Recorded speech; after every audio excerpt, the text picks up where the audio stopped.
नजफगढ़ स्थित R K competition point में एक प्रोग्राम के तहत पार्षद अंतिम गहलोत ने दी मोटिवेशनल स्पीच।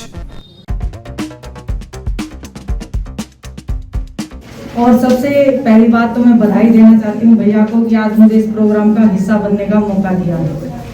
देखिए बड़ी अच्छी बातें क्योंकि मैं बहुत कम सुन पाई, लेकिन आज के टाइम में जो जनरेशन गैप है वो जितना तेजी से बढ़ता जा रहा है, तो मुझे ये लगता है, आज मुझे ये बातें सुन के ऐसा महसूस हुआ कि हमें इस गैप को थोड़ा कम करना चाहिए, क्योंकि आज की जो युवा पीढ़ी है सही मायने में ही पेरेंट्स को भूल के आजकल की अपनी सोशल मीडिया, अपने व्हाट्सएप, अपना इंस्टा, इन्हीं चीज़ों पे ज़्यादा टाइम स्पेंड करते हैं। और पेरेंट्स, मैंने बहुत घरों में ऐसी चीज़ें देखी हैं कि पेरेंट्स से बच्चे इतने दूर हो जाते हैं और हमें पता ही नहीं लगता।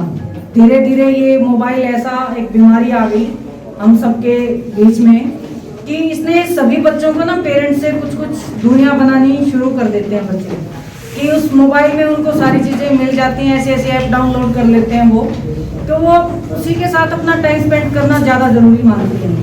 पेरेंट्स को बच्चों को अपने पास बुलाना पड़ता है कि भाई हम आपके पेरेंट्स हैं, ये बताना पड़ता है, तो ये हमारे लिए दुर्भाग्य की बात है और हमें जागरूक होने की वाकई में ज़रूरत है।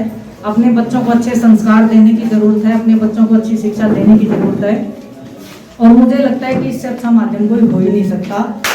इस तरह के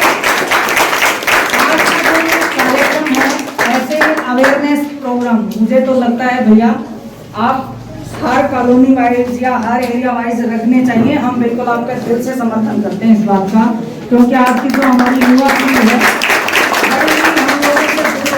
और आगे आने वाला समय ऐसा आ जाता है। बहुत सारे पेरेंट्स को सही कहा भैया ने कि अगर बच्चे अपने पेरेंट्स की इतनी देखभाल करें और केयर करें तो आज इन अनाथ आश्रमों की हमें जरूरत ही नहीं पड़नी चाहिए। भारत जैसे देश में जब ये हालात हैं तो आप ये देखो आउट ऑफ इंडिया जाके क्या चीज़ें होती होंगी। तो हमारा देश तो संस्कृति से भरा पूरा है, सारी चीज़ें हैं, तो सिर्फ हमें उनको मोटिवेट करने की ज़रूरत है, उनको अच्छे संस्कार देने की ज़रूरत है, उनको अच्छी शिक्षा देने की ज़रूरत है, और उनके बीच में बैठ के एज ए पेरेंट्स नहीं, एज ए फ्रेंड बन के उनके बीच में उनको सारी चीज़ें समझाने की ज़रूरत है। जो ऐसे प्रोग्राम, ये बड़ा अच्छा माध्यम है, ऐसे प्रोग्राम, बल्कि मैं तो ये कहती हूँ स्कूलों में भी ऐसे प्रोग्राम होने चाहिए जिससे बच्चों को हम मोटिवेट कर पाएँ, उनको बता पाएँ कि हमारी संस्कृति क्या है, हमारी सभ्यता क्या है। और पेरेंट्स की जो जगह होती है वो तो अगर हम 7 जन्म भी ले लें तो वो कर्ज कभी नहीं उतार पाएंगे, ऐसा मुझे लगता है। आज जो कुछ है, अगर हम इस दुनिया में भी हैं तो हमारे पेरेंट्स की बदौलत है, एक माँ की बदौलत है। और माँ, कहते हैं ना कि माँ तो निस्वार्थ प्रेम भाव से अपने बच्चे के साथ रहती है। बच्चा भले ही 4 बार अपनी माँ से रुष्ट हो सकता है, नाराज हो सकता है, लेकिन एक माँ ऐसी है दुनिया में जो कभी अपने बच्चे से नाराज नहीं हो सकती। माँ होने के नाते आपसे ये सभी चीज़ें शेयर करती हूँ, क्योंकि अभी भैया ने बताया कि बहुत आज के हमारे बच्चे, क्योंकि 1-1, 2-2 बच्चे होने लगे हैं। हम जैसे वाली जो जनरेशन, हम लोगों की जो जनरेशन थी, उनमें भी पेरेंट्स हमें ये बताते थे घर में काम भी करना है और पढ़ाई भी करनी है। लेकिन आज का जो हमारा कल्चर है वो ऐसा होता जा रहा है कि पेरेंट्स समझते हैं कि नहीं, बच्चों को तो सिर्फ पढ़ाई करनी है, उनको कोई काम तो हमें करो। हमारी भी सोच बन गई है पेरेंट्स की भी, लेकिन बच्चे उसका मिसयूज करते हैं। आप लोग ये मत मानो कि मैं अपने बच्चे से काम नहीं करवा रही तो उसका यूज करेगा, ऐसा नहीं है। बच्चे को जितना पढ़ाई करनी होती है उतना ही पढ़ता है, जितना उसको काम करना होता है उतना ही करता है। हमें ये सोचने की जरूरत नहीं, हमें ये सोचने की जरूरत है कि अगर घर में 4 काम है तो 2 काम पे अपने बच्चों को हमें लगाना चाहिए। ऐसी शिक्षा हम माओं को भी देनी चाहिए अपने बच्चों को, और उनको काम के लिए प्रेरित करना चाहिए। और जेंट्स को भी मैं एक चीज़ ये कहना चाहती हूँ, क्योंकि अक्सर बच्चे बाप के ज़्यादा लाडले होते हैं, तो बाप ये मानते हैं कि माँ करेगी घर में काम और उसका क्या काम है, बच्चों को क्यों काम करने दें। ऐसी सोच हमें नहीं रखनी चाहिए।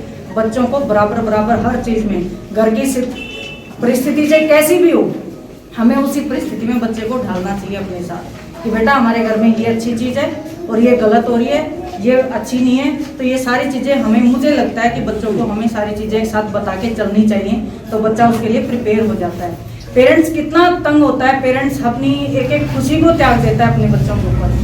माँ हर खुशी को त्याग देती, माँ ये सोचती कि मैं ये कम कर सकती हूँ, लेकिन मेरे बच्चे को कोई कमी नहीं होनी चाहिए। और वही बच्चे 10 साल बाद जब वो अपने आप में कामयाब हो जाते हैं, अपने पैरों पे हो जाते हैं, तो वही ये सोचते हैं कि ये माँ दूसरे के पास क्यों नहीं रहती, मेरे पास ही क्यों आती हैं। और मैंने ऐसी ऐसी फैमिलीज देखी हैं। मैं इधर जाती हूँ वृद्धाश्रम में, अपना ये जाफरपुर वाले में इधर जाती हूँ, तो मैं ऐसी ऐसी उनकी व्यथा सुनती हूँ ना, तो मुझे तो सच में ही रोना आ जाता है कि इंसान औलाद पैदा क्यों करता है, भगवान क्यों ऐसी औलाद लोगों को देता है। तो ऐसी औलाद से तो ना औलाद रहना भी मुझे लगता है कि अच्छा है, कि जो एक माँ बाप को ऐसे आश्रम में रहने की जरूरत पड़ती है। और वह ऐसे ऐसे इंसान मैंने देखे हैं कि उनके पास सब कुछ है, वो जॉब करते हैं, हस्बैंड वाइफ वर्किंग है, सारी चीज़ें उनके पास हैं, लेकिन एक माँ के लिए 2 रोटी नहीं है उनके पास और 2 शब्द नहीं है प्यार के। अगर ऐसे भी बच्चे हमें नहीं दे सकते तो मुझे नहीं लगता कि हमें बहुत ज़्यादा ऐसे लालच में पड़ना चाहिए। और ऐसे बच्चों को ऐसी परवरिश हमारी, जिसको हमें खुद में ये लगने लगे कि हमने कैसी परवरिश दी, तो बच्चे को परिस्थिति चाहे कोई भी हो घर की, बच्चे को इन्वॉल्व रखना चाहिए ताकि उसको पता लगे कि पेरेंट्स कितना त्याग करते हैं हमारे लिए। तो मैं ज़्यादा कुछ नहीं कहूँगी, बड़ा अच्छा विषय था, मुझे तो बड़ा अच्छा लगा। और ऐसी अवेयरनेस की आज के समाज को बहुत ज़रूरत है, सख्त ज़रूरत है।